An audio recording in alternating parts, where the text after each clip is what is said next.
Bonjour, nous sommes le lundi 27 avril 2026 et le sujet est Starlink d'Elon Musk et la progression des débits qui ont stagné ces 2 dernières années en France. La constellation Starlink compte plusieurs milliers de satellites en orbite basse. Son concurrent direct, anciennement appelé projet Kuiper, rebaptisé Amazon Leo, rentrera en service mi-2026. Après 2 années de performance globalement stable, la connexion par satellite Starlink franchit un cap dans l'Hexagone en 2026. Selon une récente analyse de zone ADSL et fibre, les débits s'envolent et la latence fond, nous verrons les chiffres, propulsant le service d'Elon Musk comme l'alternative numéro 1 face à la fermeture progressive du réseau ADSL. Actuellement, le territoire est couvert à plus de 90% par la fibre optique. L'expert des télécoms zone ADSL et fibre vient de publier son analyse des performances Starlink en France, et les chiffres ont de quoi faire mal aux concurrents terrestres. Basée sur plus de 4000 tests, l'étude met officiellement fin à la période de stagnation observée ces 2 dernières années. Les performances repartent franchement à la hausse sur l'ensemble du territoire.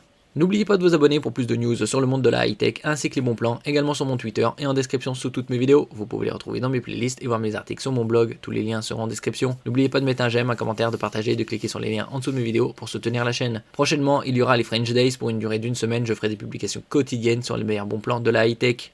Donc ici on peut voir le débit maximum, 922 mégabits par seconde plus 40% en download, c'est-à-dire réception, 936 mégabits par seconde plus 53% en upload, émission, et un ping très bas, 4 millisecondes, moins 20%, similaire à celui de la fibre optique. Et en moyenne, 125 mégabits par seconde plus 37% en download, 22 mégabits par seconde plus 38% en upload, et un ping 42 millisecondes.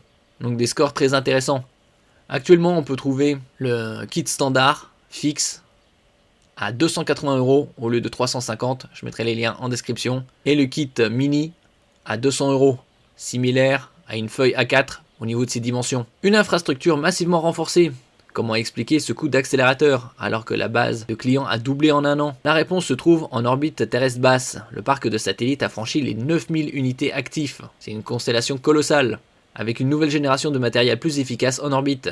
La constellation a ajouté plus 270 terabits par seconde de capacité en l'espace d'une seule année, soit presque autant que l'ensemble de ce qu'elle avait accumulé depuis 2022. La capacité cumulée du réseau est ainsi passée de 340 à 610 terabits par seconde. Résultat, Starlink absorbe une demande mondiale toujours plus forte tout en améliorant ses performances. Ici on peut voir l'évolution 2022 jusqu'à 2025 et également les débits. La fibre reste reine, mais le satellite s'impose en dauphin. Après la majorité des connexions, comme je disais, en France, 90% des locaux ont accès à la fibre. Et l'avantage du satellite, ça dépend des abonnements. On peut avoir une couverture nationale ou internationale. Merci pour votre écoute et à la prochaine.